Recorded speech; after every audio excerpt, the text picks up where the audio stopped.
Olá, bem-vindos ao 5º episódio do Ponto de Vista. Eu sou a Rita e chegámos à última conversa da rúbrica do Ponto SJ que tem andado pelo país, à conversa com jovens entre os 18 e os 30 anos, para conhecer quem são e ouvir o que pensam e o que sentem. Cada uma destas conversas foi inspirada por aquilo que o Ponto SJ pretende ser. Depois da paragem, da escuta, do encontro e do diálogo, chegámos ao ponto de saída. Estamos em Lisboa, no Colégio Pedro Arrupe, e é aqui, com vista para o Campo da Graça, onde vão decorrer os últimos eventos da Jornada Mundial da Juventude, que eu vou conhecer e conversar com a Carolina Carvalho e o Sebastião Ribeiro. Em comum têm o facto de estar quase a chegar aos 30 anos.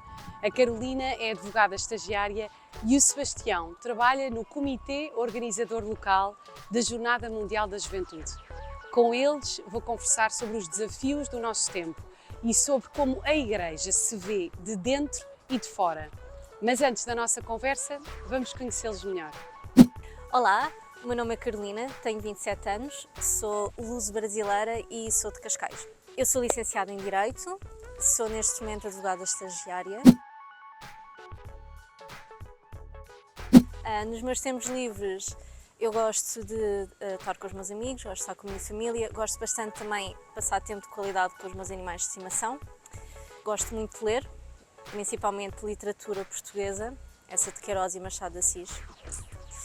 Gosto também de costurar e, em geral, gosto muito de aprender. Ando a ler um pouco mais sobre história da arte europeia e por aí fora.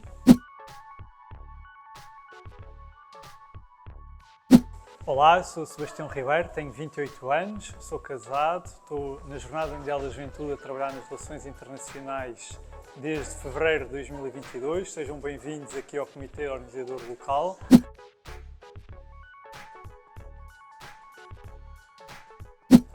Estou a acompanhar os trabalhos desde o início como voluntário, agora full-time na organização. Estamos na antiga manutenção militar, num local onde se planeava a guerra e hoje se constrói a paz.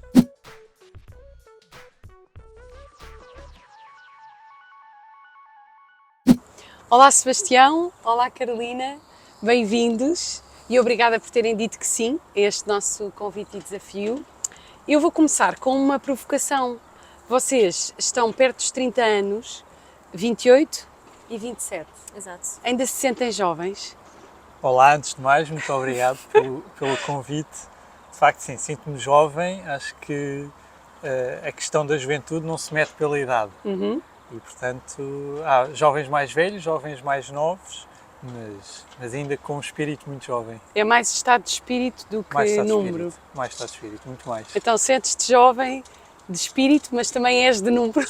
Também, ainda sou um jovem de número, não, ainda estou incluído nos contos juvenis, mas sim, antes de mais é um estado de espírito, uma disponibilidade. Muito bem. Carolina, e tu? Olá, bom dia para alguns também. É isso. Bom dia aqui, porque o Sebastião diz bom dia todo o dia. Exato. Antes de mais, é um prazer estar aqui. Para mim, o obrigado vem da minha parte por este convite. Agora, se eu me sinto jovem, sinto muitíssimo jovem. Porque aí está, eu concordo que a juventude é um estado de espírito. Talvez haja quem tenha a perspectiva da juventude mais de um aspecto objetivo. Ou seja, é jovem, aquela pessoa que ainda está em desenvolvimento, até aquele ponto, não é? Que a partir daquele ponto só piora, em que já está tudo desenvolvido e formado. Mas a verdade é que, se nós formos a ver, até é engraçado, se formos a pensar, todos nós já conhecemos um cão, um gato, que é velho, já a cochear, já é surdo, mas quando é hora para brincar parece que voltou a ter 1 ou 2 anos. Por isso mesmo que eu vejo a juventude como um estado de espírito. Como dizia o Sebastião. Exatamente. Acima de tudo, para mim, a juventude destaca-se principalmente numa maneira de ver a vida, de forma leve. Ou seja, é entender que nós podemos ter responsabilidade, podemos ter maturidade, podemos ter diligência naquilo que fazemos, mas mesmo assim não levamos a vida a sério, que é perfeitamente compatível ter uma atitude leve e também mesmo assim ser responsável e por aí afora. E ter um sentido de curiosidade também em relação à vida, saber rir, para mim isso é juventude. E Então, sim, tu com sentes-te certeza. jovem e para ti ser jovem é isso. É esse Exatamente. sentido de leveza, de curiosidade e de abertura. Exatamente, vai muito para além da questão biológica, vamos pôr assim. Sim. Como estavas a dizer, não é? Há jovens mais velhos, outros mais novos, é isso. E tu, Sebastião, o que é ser jovem? É isto que diz a Carolina, como é que te sentes como jovem? Para mim, ser jovem e buscando, se calhar, a minha juventude mais criança, jovem era fazer as coisas sem pensar na consequência dela, não é? E primeiro fazer e depois medir as consequências do ato. E, portanto, esse espírito livre de poder avançar para as coisas que os jovens sempre têm e que marca muito os jovens de se avançarem de cabeça e de se atirarem aos projetos, aos desafios, ao dia-a-dia, porque a agenda de um jovem também é uma agenda muito livre e, portanto, vão muito ao sabor da onda das coisas que vão acontecendo e do que vai marcando. E essa juventude acarreta um grau de uma indisciplina saudável, se assim puder dizer, e que vai marcando esses anos. Sabem que esta pergunta do ser jovem, da juventude, é uma pergunta que fizemos em todas as conversas. E tem sido muito interessante ouvir as respostas de todos, mas há este denominador comum de a maior parte das pessoas que se sentaram nestas cadeiras terem dito o que vocês agora também dizem, que é muito mais estado de espírito e atitude do que um número fechado ou uma equação já resolvida. Nós fizemos o trabalho de casa Pois eu estou a ver que para vocês, manter o padrão, não vocês queríamos agora destoar. ou já viram, não viram todas, Não vimos todas. não viram todas, mas vão ver e é muito interessante ver. E eu nesta linha, como vocês são daqueles que se sentaram nestas cadeiras, os jovens mais velhos, aqueles que já se estão a aproximar dos 30 anos, eu gostava de vos colocar uma pergunta adicional, que é, Carolina, o que é que começa a ser diferente, ou já é diferente, nesta aproximação aos 30? Porque vocês não são jovens de 18 anos, não é? Este jovem do início de segmento, por assim dizer. E esquecendo mesmo a palavra jovem, pensando na idade e nesta aproximação de uma idade que é importante, os 30 anos, como é que olhas para isto? Bem, com entusiasmo, acima de tudo. E eu diria que aquilo que é diferente quando eu estava no início dos meus 20 é autoconhecimento. Uma vontade comigo mesma que eu não tinha no início dos 20, sentia-me muito perdida. Não é que esteja propriamente muito encontrada agora, mas pelo menos estou orientada, sei onde procurar ajuda, com quem falar, identificar melhor o que é que se passa dentro de mim. Portanto, sem sombra de dúvida, autoconhecimento e à vontade. E tu, Sebastião? Sim, acho que vai muito nisso da maturidade, não é? Com o passar dos anos vamos crescendo não só a idade, mas também a maturidade. E, de facto, Experiência de vida. A experiência de vida, não é? E a juventude com que eu tenho hoje 28 anos trouxe-me também primeiro uma menor disponibilidade, portanto acho que Em que sentido? com o trabalho, com outras responsabilidades, casado e tudo isso, traz-nos depois menos tempo para o que quando éramos jovens universitários fazíamos ou tínhamos essa liberdade e pelo menos, quer dizer, era mais fácil faltar a uma aula do que faltar ao trabalho, a um dia de trabalho. E depois também a questão da responsabilidade e do compromisso. Como a Carolina dizia, há uma responsabilidade hoje em dia que vem com a maturidade que vamos acumulando, que hoje em dia que não tínhamos quando éramos mais jovens. Era um desprendimento e um compromisso imediato, que hoje em dia é um compromisso já pensado e decidido. Sim. E como é que se mantém então esta leveza? Há coisas que são diferentes, esta ideia do tempo é interessante do Sebastião, as responsabilidades mudam, portanto as prioridades provavelmente também, mas como é que se mantém também, Carolina, isto que tu dizias, desta leveza? Como é que vocês sentem que a mantêm ou veem bons exemplos a manter este tal espírito jovem? Eu diria sentido de humor, acima de tudo, uma pessoa saber rir das situações de si mesmo, entender que não é por sermos mais velhos que vamos cometer menos erros. Os erros ainda vão acontecer, vão ser diferentes e saber aprender com eles, mas acima de tudo sentido de humor. Os 30 anos assustam? Sebastião? Não, nada. Não? Nada, mas pelo contrário. Animam? Animo a fazer. Gosto muito de fazer antes. Oh. Portanto, é sempre um momento de reunir os amigos, não é? Aqueles amigos mais distantes que não ligam, aproveitam sempre os anos para ligar.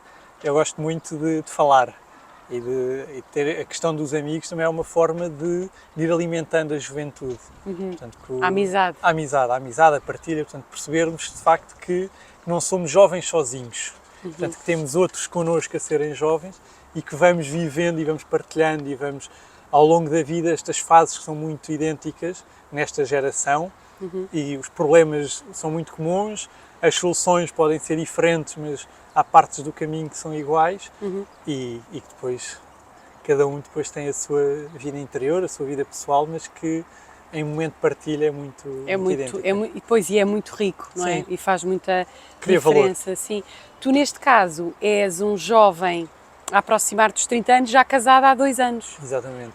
Tens muitos amigos casados. Tenho alguns amigos casados, faço hoje 2 anos de casado. Parabéns! Muito obrigado. Que bom, olha que giro, está bem, isto hoje é mesmo uma conversa especial. É a última das 5. É o teu aniversário de casamento. Que bom, Sebastião, parabéns. É muito bom, é uma graça muito grande Que bom. e muito bonito. Aconselho vivamente. É um dia muito importante e muito bom, mas sim, acho que a minha mulher, a Joana, é da minha idade também, faz anos um dia a seguir a mim, portanto temos 12 horas de diferença um do outro e portanto também partilhamos esta juventude juntos, mas mais do que isso é também uma forma de partilhar a vida, não é? No sentido de utilidade da vida no mundo, de que não estou cá só para mim, estou também para os outros e muito para a minha mulher. O casamento é mesmo companhia de caminho, não é? Exatamente. Uma companhia... Uma verdadeira companhia. Uma verdadeira companhia, sempre muito, muito próxima. Que bom ouvir-vos aqui sobre esta diferença e parecença da juventude nesta idade e a chegar aos 30. E eu agora queria abrir outro bloco de perguntas e queria que olhássemos juntos os desafios do tempo presente, do mundo e do nosso país. Nós vivemos tempos muito desafiantes. Como algumas pessoas têm dito, e eu lembro-me muitas vezes do José Frazão, a jesuíta, a dizer numa conferência que nós estamos a assistir a uma mudança de tempo. Nós nascemos num tempo e vamos morrer noutro, e se calhar na geração dos nossos avós, os nossos avós nasceram e morreram no mesmo tempo. De facto, nós estamos a viver tempos muito desafiantes, de muitas mudanças, temos uma guerra às portas da Europa, entre outros conflitos pelo mundo, uma crise ambiental e socioeconómica, nas palavras do Papa Francisco, complexa e que por isso deve ser vista de uma abordagem integral. Temos uma grande onda de inflação, estamos neste momento em Portugal a falar da geração mais jovem, muito afetada pela precariedade, pela dificuldade em ter acesso à habitação e ainda estamos a sentir os efeitos de uma pandemia. Ao mesmo tempo destes desafios todos, exigentes e difíceis, a tecnologia avança a uma velocidade incrível, há avanços tecnológicos brutais que nós não conseguimos acompanhar, não vamos à mesma velocidade, sobretudo do ponto de vista da compreensão e da análise das questões éticas e morais. E por isso, eu gostava de vos perguntar, e começava por ti, Carolina, como é que vocês olham para estes desafios, para este tempo, e se também acham que isto se trata de uma transformação, de uma mudança de tempo? É com certeza uma transformação. Não há uma outra época na humanidade que se tenha vivido uma transformação tão grande, uma mudança tão grande, principalmente com as novas tecnologias e com a inteligência artificial, que tem trazido imensos problemas de ética e de moralidade, não é? Eu vejo isto com muita relutância. Eu acredito que a humanidade é capaz de se adaptar, nós temos esta flexibilidade. A minha relutância vem a custo de quê? Porque nem todo o mundo está na mesma fase de desenvolvimento, nem todo o mundo vai ser impactado por esta onda, não só das alterações climáticas, da tecnologia. E aí está, é muito complexo falar, tentar prever. Também não é a minha área de conhecimento, portanto nem me vou arriscar, mas sem sombra de dúvida muita relutância, porque não sei até que ponto até que os governos vão conseguir dar resposta aos desafios que vêm aí e a comunidade internacional também. E quando dizes relutância, Isso tem também de algum medo ou falta de esperança no futuro, nesta mudança de tempo? Não vem com nenhuma ansiedade, vem com uma certa neutralidade. Sim. E um certo realismo, Sim. porque nós podemos olhar para trás, nós podemos olhar para trás e ver que o mundo também já passou por outras transformações muito parecidas, Revolução Industrial e por aí afora, e de facto acabámos por nos adaptar, mas não sempre da melhor maneira, porque aí está, a custo do quê? Tento ser realista acima de tudo, não me assustar, estar alerta, estar atenta e tentar fazer o meu melhor naquilo que consigo. Sim. Sebastião, como é que tu olhas para este panorama, para esta enumeração que eu fiz? Muito talhada e muito complexa, à primeira vista muito assustadora, não é? Mas vejo, eu consigo ver aqui ainda algum rasgo de esperança, não é? Aqui uma esperança pelo que a Carolina estava a dizer, das coisas que já aconteceram no passado, não é? Os nossos avós viveram uma Segunda Guerra Mundial, que acredito que na altura pensassem que fosse perto do fim do mundo. Sim. Os nossos pais nasceram numa ditadura e acompanharam a transição para a democracia, cá ter sido uma lefada de ar fresco e uma mudança sociopolítica, económica, cultural que Portugal nunca tinha assistido. E claro que hoje, que estas nossas mudanças que estamos aqui hoje a assistir, não sabemos onde é que isto vai acabar, não sabemos, como a Carolina dizia, a custo do quê, não é? A custo do quê? A custo do quê é que isto vai ser alterado, mas não é a primeira vez, como o Padre José Frazão dizia, nós vivemos em ciclos, não é? O que hoje nascemos, não morremos de igual forma. E, portanto, tenho alguma esperança que estas mudanças, que estas transições que são urgentes, tragam melhores condições para todos, não é? E aqui o todos tem que estar assegurado. Sim. Se for só para uma parte da sociedade, então a mudança não é benéfica. Sim, é interessante vocês falarem os dois nesta questão de a custo de quê? E deixem-me aproveitar que há esta ideia em sintonia para aprofundarmos. Porque o Sebastião agora diz, e é uma imagem também da Agenda 2030 e dos Objetivos de Desenvolvimento Sustentável, não deixar ninguém para trás. Então vamos conversar aqui os três. O que é que não pode ser custo? O que é que não pode ficar para trás? Este sentido de todos que dizias, não é? E mais? Sim, sinto que tenho vindo a acompanhar, e da experiência profissional que tive, parca, mas que tive, havia uma mentalidade muito económica na matéria de produção. E nos últimos anos temos sentido, de facto, que há aqui uma transição para um cuidado da pessoa, nas suas mais diferentes vertentes, quer seja profissional, quer seja pessoal. E, portanto, acho que este equilíbrio entre o trabalho e o cuidado, que quer seja o cuidado no trabalho, na atenção ao outro, na disposição daquela pessoa para poder ter o equilíbrio entre a vida profissional e a vida pessoal, na forma como o próprio trabalho está construído, na forma como a sociedade empresarial pensa o trabalho, não é? Na forma em que a pessoa, porque não é uma pessoa do trabalho e uma pessoa em casa, portanto a pessoa é a mesma, e portanto tem que haver aqui este equilíbrio que consegue garantir uma sustentabilidade da pessoa humana, quer seja na vida profissional, quer seja na vida pessoal. E isto sinto que vai muito ao encontro do que o Papa Francisco nos pediu na economia de Francisco, assim designada, e que vai muito neste sentido, não é? De vermos não uma economia estritamente financeira ou económica, ligada para a financeira, quer dizer, só procura o benefício económico, mas uma economia que procura também o bem-estar, que procura outras valências centradas na pessoa humana e que aí sim, em todos estes fatores, em todos estes valores, consegue criar valor para a sociedade. Sem dúvida, acho que é muito interessante isto que estás a trazer. Carolina, o que é que para ti, então, também na linha do que dizia o Sebastião, nesta mudança de tempo ou nesta transformação que estamos a viver, devia ser salvaguardado? Eu diria duas coisas. Infelizmente, em certas partes do mundo, estamos a falar da própria vida humana. Quando falamos de alterações climáticas, sabemos que estamos a falar de cheias, estamos a falar de muitas consequências que, infelizmente, alguns países não conseguem ter os recursos para salvar vidas e para dar resposta a essas emergências climáticas. Portanto, em alguns lugares, infelizmente, é isso. Também falamos de secas, de fome, por aí fora, que, infelizmente, não acho que será salvaguardado. Eu acho que é a realidade, haverá um custo humano nesta transformação. E em segundo lugar, eu diria a qualidade de vida, que vai ao encontro daquilo que o Sebastião estava a dizer.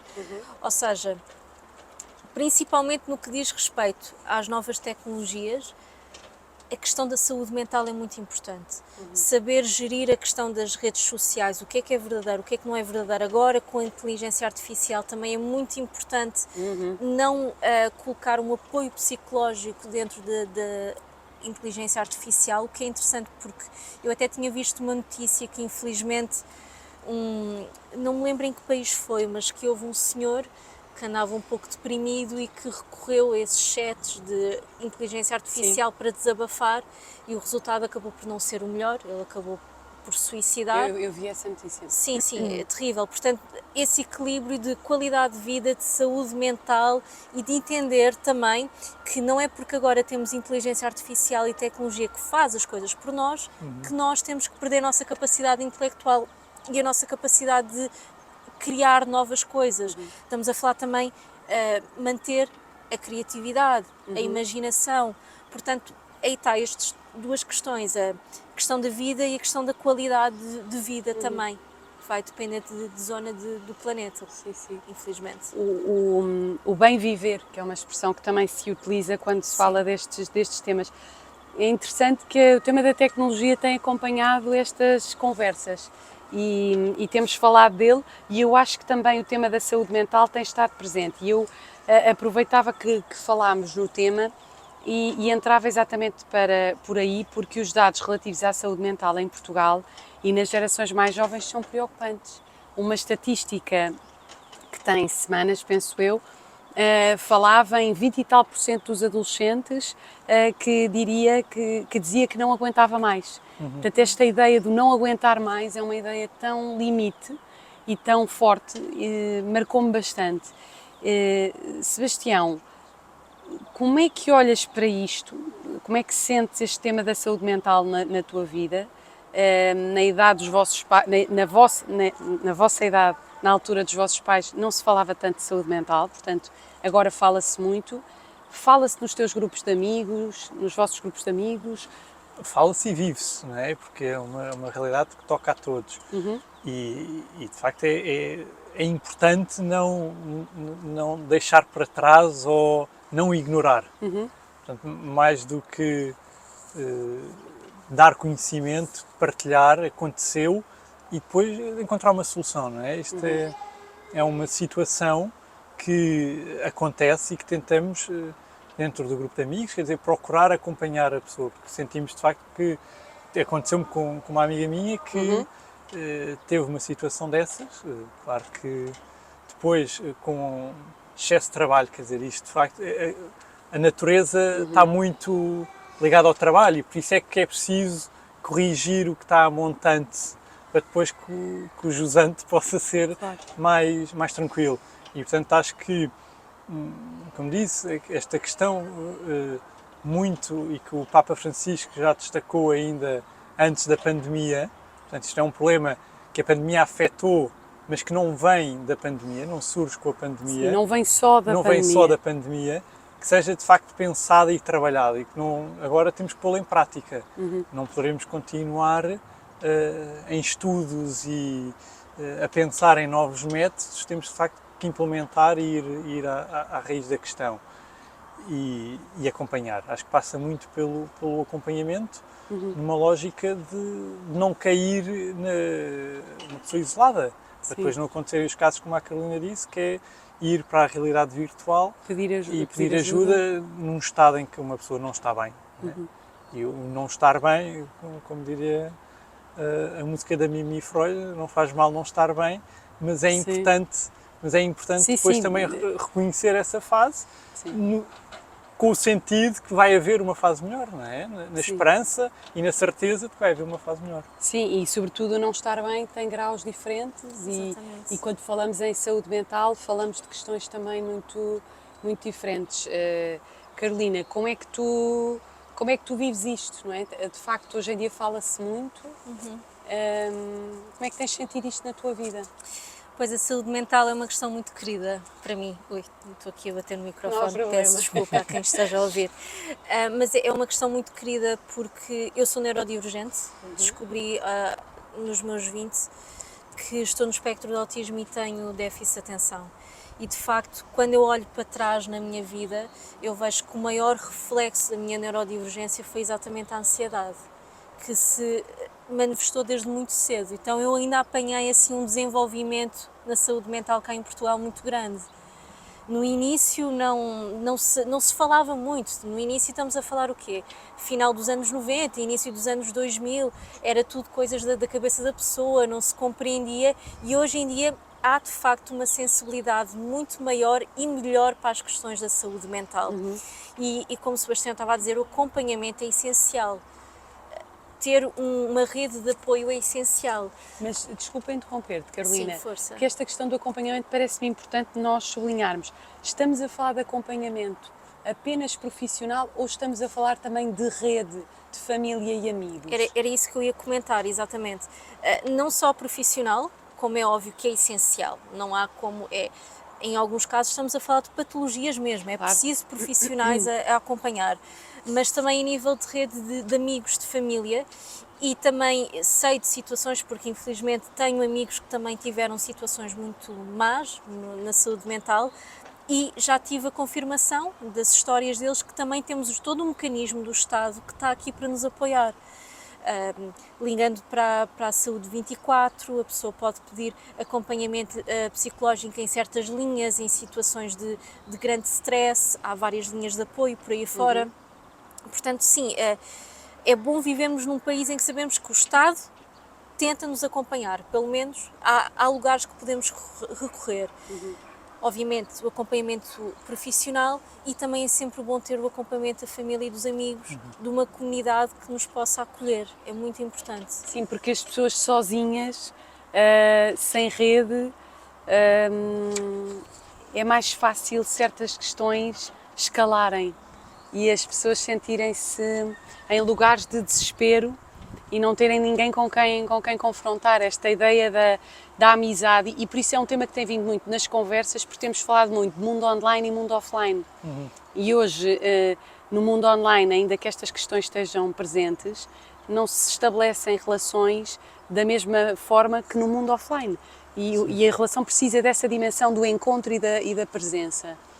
Tu achas, Sebastião, que a questão da forma como nós hoje nos relacionamos e comunicamos pode estar também a dificultar ou até, em alguns casos, intensificar estes desafios de saúde mental, saúde espiritual, saúde social, saúde humana, em último... Sim, eu gosto de ver a tecnologia como uma forma que nos ajuda, não é? E pensar aqui em todos os instrumentos tecnológicos que nós temos ao nosso dispor para nos ajudarmos a pôr ainda mais em rede. E isso ajuda-nos há amigos que tenho no estrangeiro, falo muito mais com eles do que se falasse se não existissem as redes sociais que hoje em dia existem.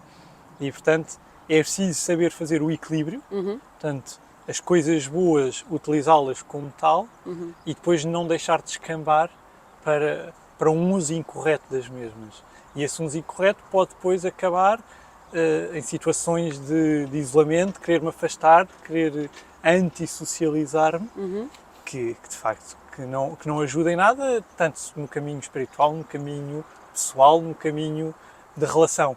Acho que toda essa rede, esse mecanismo consegue ajudar se todos estivermos focados ou se todos estivermos a pensar na melhor forma de o utilizar. Eu gostava, antes de avançar para outro bloco de perguntas, só pegar noutra ideia que também sinto que passou aqui e por isso vou adaptando o meu guião, que é o cansaço. Nós somos a sociedade do cansaço, como alguns pensadores têm dito, porque Sebastião falava nisto do tempo, do equilíbrio. Tem havido pessoas, referias a tua amiga, mas tantas estatísticas também falam em pessoas a ter esgotamentos, depressões e patologias psicológicas fruto do trabalho. Carolina e Sebastião, quem quiser responder, mas vocês o que é que acham? Somos a sociedade do cansaço e isto é um tema que também precisa de ser cuidado nesta transformação ou não? Eu acho que nós somos a sociedade do desequilíbrio. Já nem é só do cansaço, Não. desequilíbrio geral. Sim, exatamente. Eu acho que avançamos em muitas coisas, mas ainda não estamos a dar o valor necessário para o espaço pessoal e para nutrir outras atividades sem ser o trabalho, principalmente cá em Portugal. Há outros países, os países nórdicos têm um bocadinho mais desta mentalidade, trabalha 6 horas e tem que haver tempo para as outras coisas. Cá em Portugal ainda não, infelizmente não. E eu acho que é exatamente isso, estamos muito desequilibrados, temos muito esta ideia que temos que estar sempre a trabalhar e quando estamos a trabalhar temos que dar tudo, nunca podemos parar. Eu acho que é mais um desequilíbrio. Mais do que um cansaço. Sim, porque o cansaço ele sempre vem, se estamos ativos, estamos a mexer, o cansaço é natural. A vida cansa. Exatamente, a vida cansa. Eu tenho uma amiga que diz isso, que é bom que a vida cansa. A vida cansa. Eu gostava que não ficássemos marcados como nem a geração do cansaço, nem a geração do desequilíbrio. Claro, porque de facto temos aqui uma geração que nasceu em total liberdade, tem com um ensino de excelência, não só secundário, mas também de universidades. Em Portugal temos universidades. Sim, estás a referir-te a Portugal. Temos claro. temos uma grande geração muito bem formada e que de facto tem que saber agora utilizar, tem os instrumentos ao seu dispor e saber utilizá-los no melhor equilíbrio, na melhor forma de o ter. E eles estão ao nosso dispor. Sim, e com limites. Máxima liberdade, máxima responsabilidade. E portanto fica ao critério de cada um, mas não, cansaço não. Para sermos a sociedade do equilíbrio. Era uma boa, era um bom fim. Então vamos entrar noutro capítulo e gostava de vos citar uma estatística, vou citando estatísticas nas várias conversas e hoje trago aqui uma que é um relatório de 2018 que diz que 42% dos jovens portugueses entre os 16 e os 29 anos não se identifica com nenhuma religião.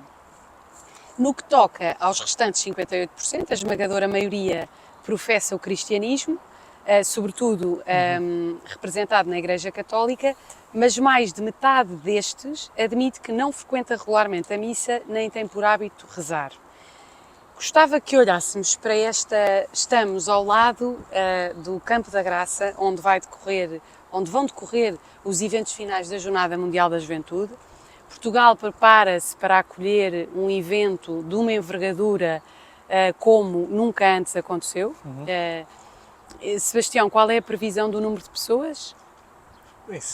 Temos já 600 mil intenções de inscrição de peregrinos. E podemos vir a ter cá quantas pessoas aqui neste... 1 milhão e meio de pessoas. Pronto, estamos a falar de mesmo muita... Sem travões. Estamos a falar de muita gente num encontro da Igreja Católica. Não virão só jovens católicos, mas sobretudo jovens católicos. Eu gostava de, considerando este encontro, que estamos às portas dele, mas também esta estatística, de vos perguntar, Carolina, começo por ti, se os jovens procuram menos a religião porque têm menos fé, porque vivem a sua espiritualidade de outra forma, e hoje também sabemos que há muitas novas correntes de espiritualidade, ou porque não se identificam com as instituições, ou nada disto e outras coisas, ou tudo isto e mais algumas. Eu acho que tudo isso e mais algumas, na verdade. Também acho que era dos 18 aos 29, não é? Sim, a estatística? Aqui era dos 16 aos 29. Dos 16, ok. Pois eu também acho que há todo um processo de descoberta espiritual que talvez não esteja ainda nessa fase de vida, pode aparecer um bocadinho mais tarde. sim, sim, também acho que isso pode-se ter em conta, mas acho que é um bocadinho de tudo, no fundo. Mas se pudesse ou se escolhesses uma, o que é que tu achas que pode levar a que um jovem hoje não encontre na religião um sentido, um caminho, uma curiosidade? É porque na política nota-se também este fenómeno, as estatísticas falam, não num desinteresse há uma ideia generalizada de que os jovens não estão interessados na política e isso não é totalmente verdade. Há várias tonalidades, porque um dos dados o que diz é que os jovens não se revêem nas formas tradicionais e nas instituições tradicionais. Por isso perguntava-te, tu achas que este tema com as instituições nas religiões pode ser uma questão forte? Eu acho que sim. Eu ia até responder isso mesmo. Eu acho que as religiões não se estão a atualizar da mesma forma ou com a rapidez necessária para se aproximarem dos jovens. Porque, na verdade, os jovens, com a tecnologia, mais uma vez, tem sido um boom muito grande. Só na minha vida, em 27 anos, não é? Eu lembro-me de ver telemóveis em preto e branco e de repente temos autênticos computadores na nossa mão. Portanto, eu acho que a religião não está a ter o mesmo passo para chegar aos jovens. Sebastião, e tu, como é que vês esta questão? A sondagem, como é que foi esta sondagem? Olha, eu vejo, primeiro que tudo, acho que, como a Carolina dizia, se calhar há muitos jovens neste espectro de idades de 16 aos 29 que ainda não se interrogou de facto esta curiosidade espiritual, não é? Este toque que uma pessoa sente a perceber qual é que é o sentido que a vida tem, não é? Qual é que é o propósito da vida e de tudo isto. E quando esse toque acontece, quando isso é suscitado, de facto vemos que então uma pessoa começa a ganhar fé. Né? A fé surge como uma resposta a uma pergunta, a uma incógnita. E o Concílio Vaticano II veio dizer que a fé é a adesão incondicional à pessoa de Jesus Cristo. E portanto é isto que um católico sente, não é? Uma adesão incondicional a uma pessoa que é Jesus, que considera Deus. E essa adesão leva de facto a que esta proposta radical que a Igreja chama a viver o catolicismo mova barreiras e leve tudo à frente. E de facto tenho sentido que há muitos jovens a sentir esta necessidade, a procurar esta resposta e mais do que isso, a deixar que a sua vida seja transformada por Deus, colocarem-se à disponibilidade. E no teu caso? Sim, no meu caso, vou já só rematar sim, que sim, claro, desculpa. Não, de facto, como estava a falar dos números da jornada e depois já podemos lá ir mais à frente, acho que de facto que hoje em dia a jornada foi adiada há um ano por causa da pandemia e todo o contexto pandémico que vivemos, mas que a expectativa, o desejo e a vontade que tenho sentido nos jovens em virem a Lisboa pelas mais variedíssimas razões, uns pela Igreja, outros, como dizias, por outras religiões, porque a jornada é para todos, quer dizer, temos jovens hindus a participarem, a fazerem eventos, temos judeus, temos muçulmanos, e ver também a grande receptividade das outras religiões com vontade de participar num encontro católico, participar ativamente, da organização católica, de abrirem as portas das mesquitas, de tudo, quer dizer, das sinagogas. É de facto bonito ver que a Jornada Mundial da Juventude tem essa força, não é? De abrir essas portas e de acolher, de ser um momento de acolhimento durante uma semana. E de facto o meu caso, eu nasci numa família católica e portanto já a pergunta, quer dizer, surgiu naturalmente em contexto familiar, mas depois tive uma participação num movimento de jovens, nas equipas jovens de Nossa Senhora, que de facto me abriu os horizontes para a proposta, para a profundidade da proposta da Igreja e que hoje em dia muito agradeço, porque também me permitiu depois também fazer um caminho em Igreja que me levou até à Jornada Mundial da Juventude e dentro da jornada ter a oportunidade de conhecer a riqueza dos carismas que a Igreja tem. Portanto, de conseguir suscitar, Jesus suscitar na vontade de cada um o desejo da Companhia de Jesus, do Opus Dei, da comunidade de Shalom e por aí, é de facto fantástico. E essa tem sido a maior riqueza de estar a trabalhar na JMJ como católico, Sem dúvida. poderes beber dessa diversidade. Sim, beber dessa diversidade e mais do que isso, não é? Falar com estas pessoas, conversar com elas, que o outro lado, não é? O outro lado está uma cara, um rosto, uma proposta da Igreja que é tão ou mais válida do que a que nós temos cá.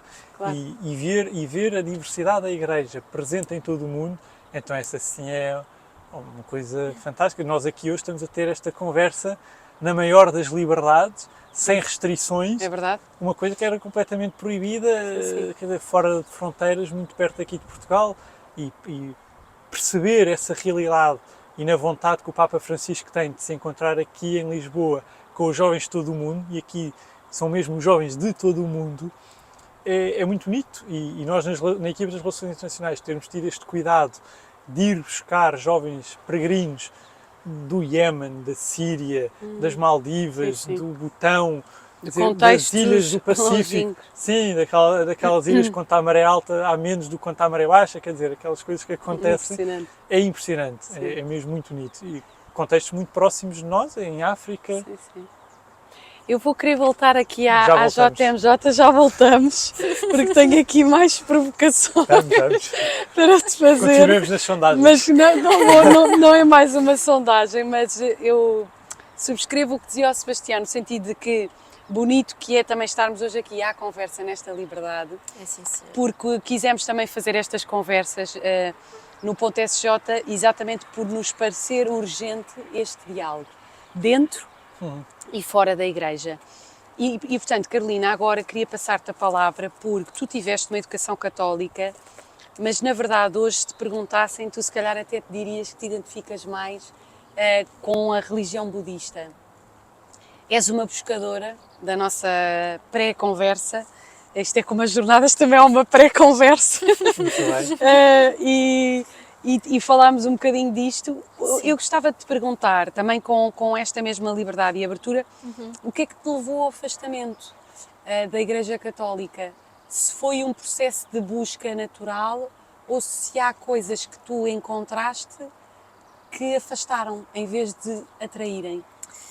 Pois é, só dando aqui um contexto, eu andei num colégio católico, nós tínhamos catequese, orações da manhã, e também fui batizada, tive a primeira comunhão e foi depois da primeira comunhão que eu comecei-me a afastar. Eu comecei-me a afastar porque comecei a ter os meus problemas de ansiedade e comecei a olhar à minha volta e vi que muita gente encontrava na religião um refúgio. Só que eu pensei, espera, se é para encontrar na religião um refúgio, deixa-me ver o que é que me oferecem, não vou logo para a primeira escolha. Exato. E daí, investigando outras filosofias e por aí fora, eu comecei a me identificar mais com o budista. Agora, eu também tenho muitas críticas em relação à Igreja Católica, daquilo que eu experienciei. Primeiro, há uma parte subjetiva, que é a parte que eu não me identifico com a doutrina, com todo o dogma cristão, não me identifico simplesmente, essa parte é subjetiva. Mas também há uma parte um pouco mais objetiva, que é todo o fundamento da Igreja Católica na Bíblia, vamos por assim, que a meu ver é um livro demasiado antiquado, que precisa urgentemente ser atualizado, um livro que foi editado várias vezes na história, com uma mentalidade que já não é aplicada nos dias de hoje e que é demasiado plausível para interpretações. Nós vemos muitas outras vertentes da religião cristã, católica, do evangélico. Nos Estados Unidos há vários gospels que baseiam-se na Bíblia, que têm práticas que são pouco éticas, muitas das vezes, pouco morais.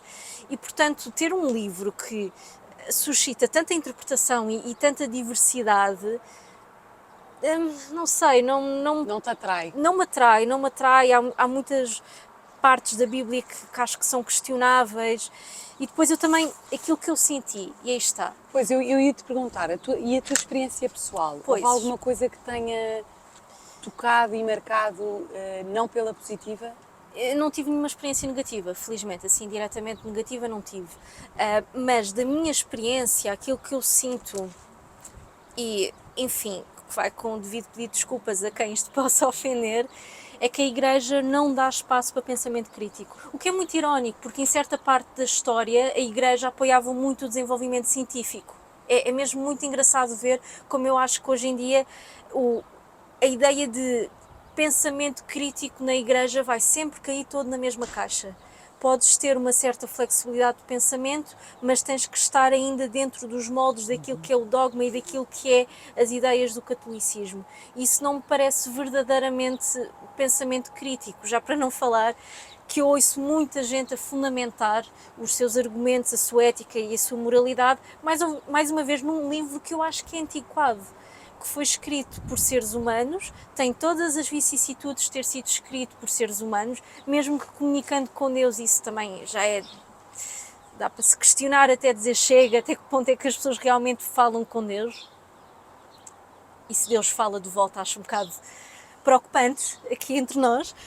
Pois é, a dimensão, entramos na dimensão, aí sim eu acho que entramos na dimensão subjetiva e de fé das pessoas de terem de sentirem essa ligação, esse encontro, essa relação e esse diálogo. Mas uma coisa é a ligação, uma coisa é as pessoas sentirem essa proximidade, outra coisa é dizerem que tem uma entidade que fala com elas e por isso eu vou escrever todo um livro e todo um dogma religioso por trás disso. Isso eu acho bastante questionável, mas pronto, é o meu ponto de vista. Mas tu tocaste agora numa questão que eu acho interessante no sentido de a falta de abertura ao pensamento crítico. Sim. Que encontras na Igreja, poderá ser isso, e entrando agora na Igreja Católica em concreto, poderá ser isso que afasta os jovens, sentirem que não têm lugar para expressar ideias ou fazer perguntas diferentes?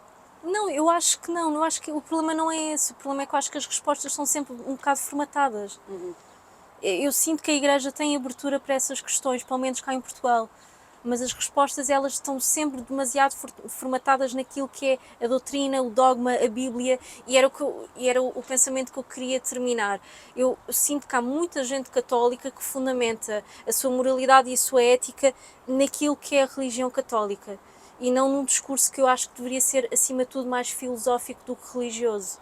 E eu acho que isso também afasta as pessoas. Quando as pessoas estão à procura de uma resposta difícil, encontrarem-se com uma resposta que é puramente ou demasiado religiosa, eu acho que afasta as pessoas. Se te lembrares de algum exemplo, podes perfeitamente trazer para a conversa, porque do que eu estou a entender é, se calhar, em alguns temas que imagino fraturantes, a resposta, quando tu dizes uma resposta religiosa, é se calhar não haver espaço para discutir o tema de uma perspectiva ética, moral ou de diferentes perspectivas, e sentes que a resposta é religiosa e fechada a outros discursos. É Exatamente, isso que dizes? exatamente. E eu falo, por exemplo, questões como legalização de certas drogas, eutanásia, a questão da legalização do trabalho sexual como a prostituição. Acho que em certas religiões, não só a católica, quando vamos tentar debater isto... Não conseguem discutir o tema de outros ângulos? Não é conseguem, mas ficam de tal maneira presos à questão religiosa que, a meu ver, acabam até por passar por cima da realidade, não veem que há muita gente que não é religiosa e vive de uma maneira que não vai ser enquadrada com a forma religiosa, e mesmo assim essas pessoas precisam e querem resposta. Eu sinto que às vezes a religião cria ali muros que as pessoas não conseguem passar para além disso. Mas e Carolina, o que é que podia ajudar a que a pessoa pelo menos entendesse, quem não está na igreja ou quem não está numa religião, que está a partilhar esse pensamento que tu consideras que é uma perspectiva religiosa, e naturalmente é, porque é uma religião que está a partilhar a sua visão sobre um tema, mas o que é que podia ajudar a pelo menos um entendimento melhor, a uma compreensão, sendo que depois as pessoas podem concordar em discordar? Claro, eu acho que existe espaço para haver uma conversa civilizada e educada, e sempre existiu, não, calma. Sim, mas sentes que hoje há? Hoje há. As conclusões é que nunca vão ser parecidas, porque aí está, mais uma vez, é que a questão do pensamento religioso está muito ligado com a própria identidade da pessoa e a própria percepção que a pessoa tem da realidade. E da vida. E da vida, exatamente. Portanto, para alguém que é muito religioso, pedir para, se calhar, aceitar a eutanásia, se calhar aceitar o aborto, é uma quebra da própria percepção de realidade da pessoa que não vai... Opa, outra vez, peço desculpa pelo microfone, que não vai acontecer muito provavelmente. E é muito fácil entrar num caminho de discriminação. Mas é curioso, e também para trazer o Sebastião aqui para esta conversa, porque isto, enfim, nós tínhamos aqui pano para mangas, tínhamos que fazer duas conversas e cortar, mas também vocês não sentem que há uma tendência para, nestes diálogos, e seja das questões fraturantes, das chamadas questões fraturantes ou não, porque as questões não têm que ser fraturantes, podem ser questões tensas ou intensas, claro, mas não têm que dividir as pessoas. Mas não acham que há uma tendência em estarmos mais ocupados de que o outro mude de opinião, do que ocupados de que as pessoas compreendam os lugares de onde cada uma vem? Porque naturalmente uma pessoa que vem de um lugar que tem uma fé, tem uma religião, a sua ética, a sua moral é informada por isso. E a Carolina falava na realidade, na importância de olhar a realidade. O Papa Francisco Sebastião tem dito tantas vezes, partir da realidade, não partir das ideias. O que é que tu achas desta... e pensando na Igreja Católica, isto é um tema que afasta os jovens, vês um tema nisto, na não abertura ou abertura ao diálogo, como é que olhas para isto? Essa ideia de partir do real e não das ideias é a base do Cristo vive. Portanto, o texto que o Papa escreveu diretamente aos jovens, nesta urgência que o Papa sentiu de que, como a tua sondagem demonstra, que os jovens podem não sentir aqui uma ligação espiritual.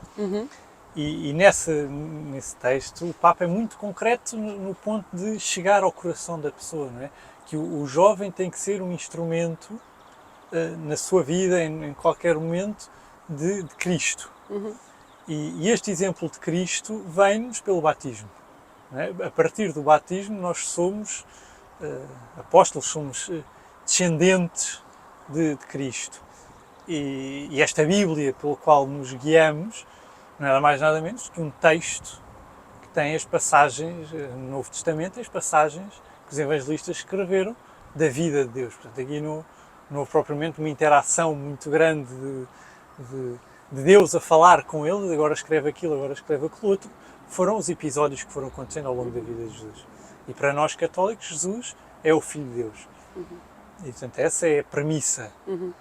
E partimos daí, ou seja, um católico naturalmente parte da sua fé para esta relação com o mundo e para a relação com estes temas, alguns dos quais alguns temas que a Carolina citou aqui, mas outros.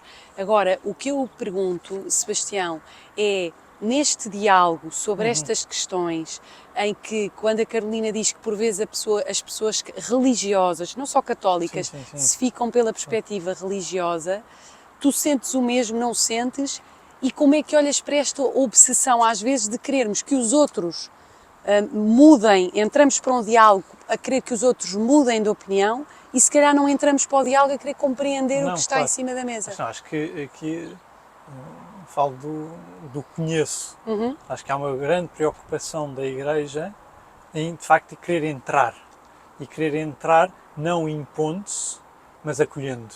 Portanto, uma igreja de portas abertas, de saída na rua, em que não vai de Bíblia na mão a tentar convencer, mas começa por tentar perceber o que é que está a acontecer, o que é que está a acontecer com aquela pessoa, para tentar corrigir no sentido em que perceber o que é que está a acontecer na fase, quer seja dos exemplos que a Carolina deu, de vontade de eutanásia, do aborto, da prostituição, e tentar mostrar um outro lado de vida, quer seja na questão da eutanásia, através do voluntariado que existe nos mais diversos hospitais, quer seja numa vontade de mostrar a questão dos cuidados paliativos, no acompanhamento, voltamos aqui ao início da conversa, a vontade da relação, o acompanhamento, a proximidade, o mostrar que a doença tem também um ato de caridade que é dado, e esse lado de caridade é a presença de Deus.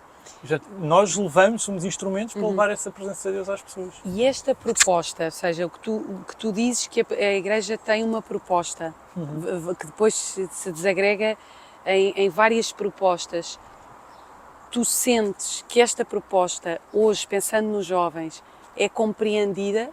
Sinto que é compreendida, tanto que hoje em dia, vamos lá ver, hoje, e vamos acabar aqui, mas se hoje temos a Jornada Mundial da Juventude, é porque houve jovens que quiseram que ela acontecesse. Portanto, não acredito que os bispos trouxessem a Jornada Mundial da Juventude se não existisse uma geração jovem católica que quisesse a jornada em Lisboa. Portanto, essa é a maior prova que, de facto, os jovens em Portugal existem, estão cá e hão de continuar. Estou certo que o que vai sair depois da Jornada Mundial da Juventude vai ser uma pastoral juvenil cada vez mais forte.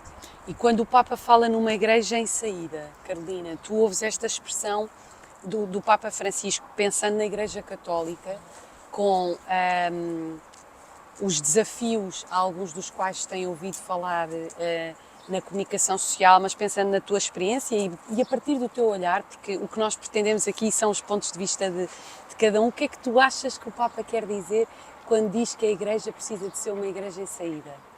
Francamente, não sei. Não sei mesmo. Não entendes? Não sei. Então temos aqui um exemplo de alguém que não está a entender o que é. A mensagem não está a chegar a mim. Não. O que é que pensas que pode ser? Em saída para quê?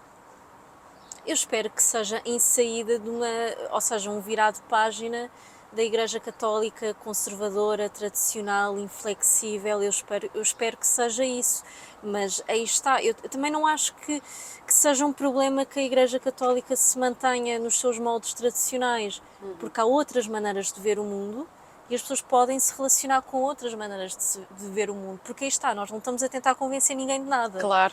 Se a Igreja Católica faz sentido para uns, a muçulmana fará, não é a Igreja muçulmana, mas o islamismo fará para outros e por aí fora. Eu acho que não temos que impor nada. A verdade é que a espiritualidade é algo que não é científico, em grande parte, pelo menos que eu saiba, daquilo que eu sei, não tem o mesmo método científico, então está muito aberta para interpretações e para vários tipos de experiência. Portanto, é importante que haja várias opções para a diversidade que nós temos no mundo. Agora, Mas para ti o diálogo é fundamental. é fundamental, Não é? é fundamental, sim. Se calhar esta saída que o Papa Francisco diz, no teu caso aplica-se este tema do diálogo que também trouxeste, que é esta capacidade das religiões, mas não só das religiões, de toda a gente, independentemente daquilo em que acredita. No outro dia ouvi uma coisa interessante que é a expressão não crentes que costumamos utilizar é negativa, é pela negativa. De certa maneira podemos dizer que toda a gente acredita em alguma coisa.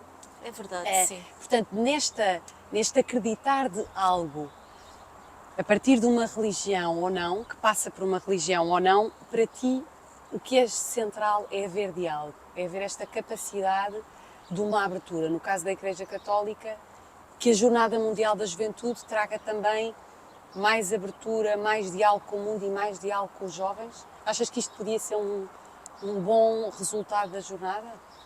Então, A jornada é outro tema.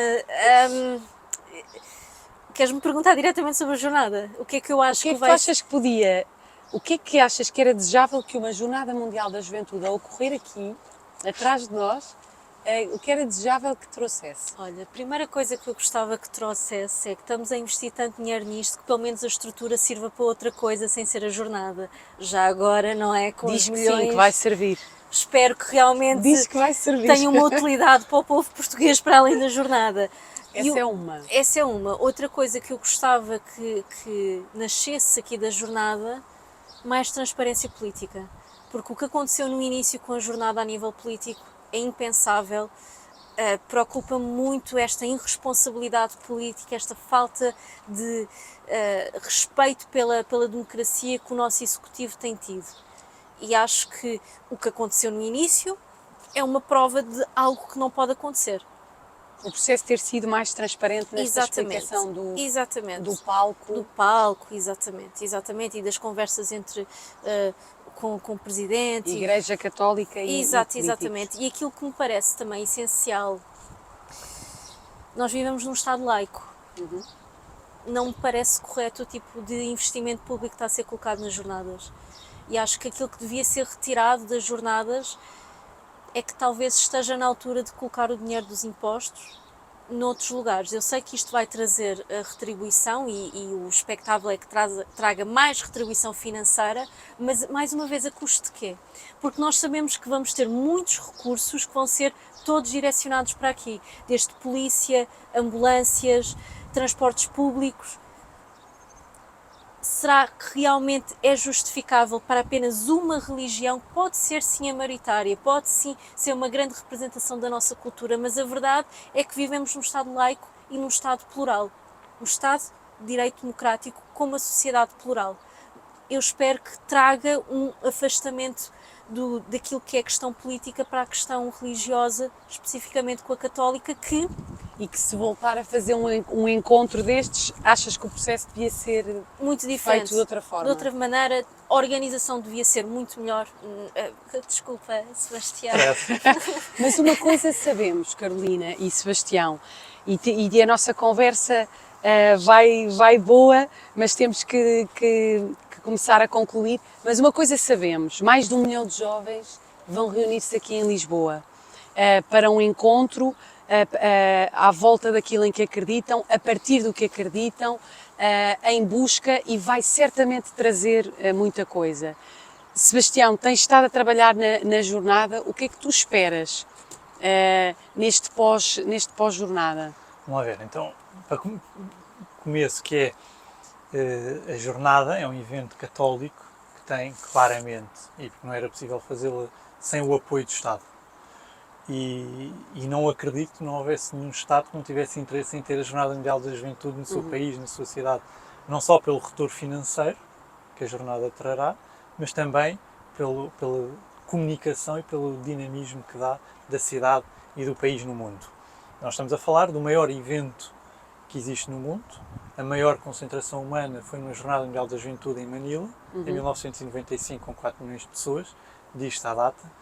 Não estava lá para contar, mas de facto conseguimos perceber a verdadeira dimensão da jornada. A jornada, mais do que um evento católico, é um encontro de jovens, de uma geração que quer uma mensagem muito clara de paz, de fraternidade e de justiça. Portanto, são estes os valores da jornada. Os valores que a jornada é construída. Pois cá em Lisboa estamos a construir uma jornada também muito assente na Fratelli Tutti e na Laudato Si.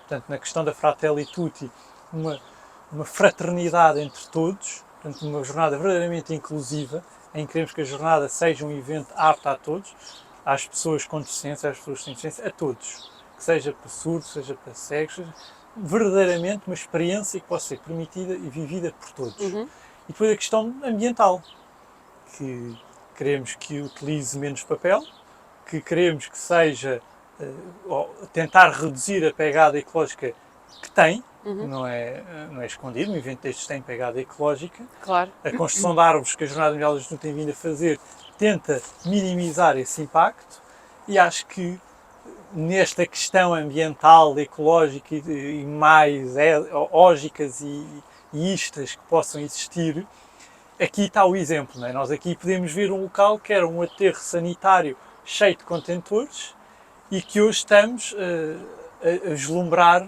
um jardim, que vai ficar um jardim, não só para a população de Loures como de Lisboa, de livre circulação e utilização. Então, Sebastião, no pós-jornada, desejas que este mote de fraternidade e mote de cuidado perdure e perdure também dentro da Igreja Católica? Exatamente. Essa é a questão, não é? Que depois da jornada haja um verdadeiro encontro com Cristo, com Jesus. Essa é a proposta da jornada. Um verdadeiro encontro com Jesus, que seja, e que é uma tónica também muito forte da Jornada de Lisboa, que, como falávamos ao longo da nossa conversa, a questão do diálogo, não é? Nós temos uma equipa específica para tratar do diálogo interreligioso e que, de facto, como dizia, há uma abertura, um interesse e uma vontade de participar tão grande das outras religiões que demonstram de facto que isto não é só católico. Isto É importante para mais, é para mais importante para gente. muito mais. Isto é uma geração, e temos vindo a acompanhar isso através das inscrições, é uma geração que sente uma urgência enorme de dar uma resposta às questões que o mundo hoje está a viver. Olhem, a conversa, Rita, posso fazer um comentário? desde que seja breve, porque eu rápido. tenho que ir às perguntas É finais. rápido, é rápido. Não, eu só queria comentar que eu acho que os valores das jornadas são fabulosos. Sim, este da fraternidade, Sim. Mais da uma união. vez, eu só tenho pena é que tenha que ter uma base religiosa para juntar tanta gente e para que estas repercussões aconteçam, que tenha que ter uma base religiosa. É a única É a pena que eu vontade tenho. maior Pois, que existe. mas é interessante o que a Carolina Sim. deixa no ar e vamos deixar isto a ressoar para quem está a ver e ouvir, que é É porque a porque é que jornada a não é humanidade... nossa. Não, A jornada não é nossa. certo, mas como é que a humanidade também se pode encontrar mais toda à Aí volta está. destes valores? Sem ser pela religião, aí está. Aí está. Ou a partir das religiões e a partir do lugar de cada um, não é? Eu sinto que o que estamos também aqui a dizer, há este desejo urgente de nos encontrarmos todos à volta de valores essenciais Claro que como sim. a paz, a fraternidade, a justiça, a igualdade, o cuidado da pessoa Sim. e da casa comum. E nós temos neste momento um evento em que isso acontece. E, portanto, acho que não é preciso inventar a roda outra vez. Essa Mas questão, é religioso, a Sebastião! questão já existe. Mas a Carolina está convidada. Mais do que Agora- convidada a Muito juntar. obrigada. Agora, mais- agora mais hoje do já que convidada- fizemos uma visita ao call, mais do que mas convidada acho que valia a pena pensar nisto. Eu e também participar. Vires. Eu vou, eu estou super aberta a ir. Então, Sebastião, bem. temos que pensar nisto Cá também. nos Como é que... encontraremos de 1 a 6 de agosto. Boa, olhem, perguntas finais. Vamos. Foi uma conversa muito boa, agradeço-vos muito. Queria muito ouvir cada um, respostas sintéticas. Carolina, o que é que te dá esperança? Empatia. E o que é urgente? Reação. Muito bem. Sebastião, o que é que te dá esperança? A confiança. E o que é urgente? Um encontro. O encontro. Olhem, terminamos com esta boa nota. Eu acrescento a importância da empatia no encontro. Talvez isso seja o mais urgente. Eu tinha que juntar as duas. É uma conversa especial. É a última. Quem sabe teremos uma surpresa ainda antes da Jornada Mundial da Juventude e depois destas ótimas conversas com 10 jovens entre os 18 e os 30 anos. A quem nos viu, ouviu e seguiu, muito obrigada. Nós queremos muito saber o que acharam, portanto deixem os vossos comentários. Deixem também, partilhem connosco aquilo que ficou a ressoar e estejam atentos, porque quem sabe não é até breve ou até um dia, é até à próxima conversa. Obrigada.